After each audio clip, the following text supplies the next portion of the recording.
Russia has changed its air attack tactics and is betting on ballistics, military analysts note. While the pace of missile supplies to Ukraine for Patriot systems has slowed, the enemy is trying to take advantage of this temporary window of opportunity and is ramping up production of the corresponding ammunition.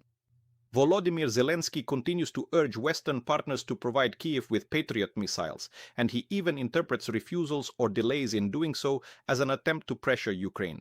If the United States sells us 5% of their Patriot missiles, we will survive the winter and save people's lives. If they can sell us 10%, we will destroy all of Russia's ballistic missiles. Currently, Ukraine has only 1% of the necessary supply. Bloomberg writes, Western allies may betray Ukraine again at a critical moment and thus waste the chance to stop the war. According to the publication, the pressure on Russia in recent months was indeed capable of pushing the Kremlin toward negotiations, but due to the conflict in the Middle East, arms supplies to Ukraine have slowed down. Kyiv is already working on creating its own missile defense system for protection, as well as its own ballistic missiles for retaliatory strikes against Russia.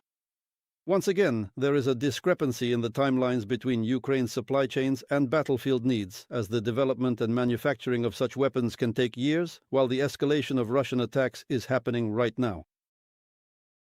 According to the main Directorate of Intelligence, Russia has suspended the production of Kinzhal and Kh-32 missiles and has reoriented its efforts as well as redirected materials toward the production of ballistic missiles. In July, the aggressor country produced 65 Iskander-M ballistic missiles against a plan of 60. So, there are few ways left to overcome the problem. These are strikes on enterprises that produce components for ballistic missiles. This is exactly what Ukraine has been trying to do for a long time with varying degrees of success. Worldwide, approximately as many anti-missiles are produced per month as Russia produces Iskander-class ballistic missiles. There is no other solution worldwide but to destroy the Russians' capabilities to produce and their capabilities to store and launch these missiles. There are no other options. What other options could there be? Well, there are two options here. Either we shoot down what is flying, but that is 3 times more expensive. Well, let's see. A Tomahawk costs less than a PAC-3 anti-air missile. President Trump is constantly saying that one should approach even politics from a business perspective. Well, the business logic is very simple. It's cheaper to destroy the production facility with Tomahawks than to launch 2 or 3 missiles when a Russian Iskander is already in the air. Another option for dealing with Russian ballistics is attacking the launch platforms immediately before the launch itself. The commander of the Unmanned Systems Forces, Robert Brovdi, call sign Magyar, believes that Russia is currently capable of launching a salvo of 77 ballistic missiles and plans to scale it up to 200 units at a time. Even if they manage to carry out only half of that, all of it will be flying at us. The only way to reduce this number is to strike all the facilities involved in the production of these missiles. The BBC Ukrainian service is attempting to answer the question of whether Ukraine can destroy ballistic missile launchers in an analytical article of the same name. The launch of Iskander-M ballistic missiles works like this in practice. A column of 6 vehicles drives out to the launch positions. They are positioned at the launch point at a distance of 100 to 200 kilometers from the Ukrainian border. Deployment of the crew and loading takes 15 to 20 minutes. Then a salvo of 2 ballistic missiles is fired with an interval of a minute or 2 and the vehicle leaves the area. To manage to attack Russian tactical missile systems, Ukraine needs to receive information from intelligence in advance about exactly where the launch site is or possess weapons that can instantly strike enemy equipment within 10 to 15 minutes of their detection. Ukraine receives all information about launches or preparations for ballistic missile launches from its partners.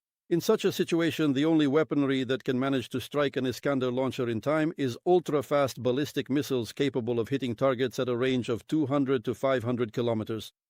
Ukraine has 2 such variants in development, the Sapsan and FP9 systems. Large-scale hunting for Russian ballistic missiles is currently an extremely difficult task for Ukraine, the BBC concludes. Military analyst Oleksiy Hetman notes, it is very difficult to intercept a launcher before it fires, because it moves camouflaged under radio silence conditions. From space, this system looks like thousands of trucks moving along Russian roads. So the most priority, most effective, and cheapest option is to destroy the factories where the corresponding missiles are produced. The Russians built production plants. Well, they had this gigantomania in the Soviet Union. Everything was made big, everything was voluminous, and the area of these factories is very large. These are hectares, tens of hectares. And if we miss workshop number 3 and hit workshop number 5, it's no big deal. We will still stop or suspend this factory. Therefore, I am confident that regarding this ballistics, we shouldn't expect that we will be using it to shoot at launch systems. Well, what's the point? Why? We need to shut off the sources. It's not about catching drops from a fountain, but about shutting off the sources where this water is coming from. And this water is coming from production. Given the shortage of Patriots, Ukraine, together with European countries, is developing its own anti-ballistic program, Freyja, an integrated air and missile defense system with a focus on intercepting missiles. The first combat use of Ukrainian ballistics is expected at the beginning of this autumn.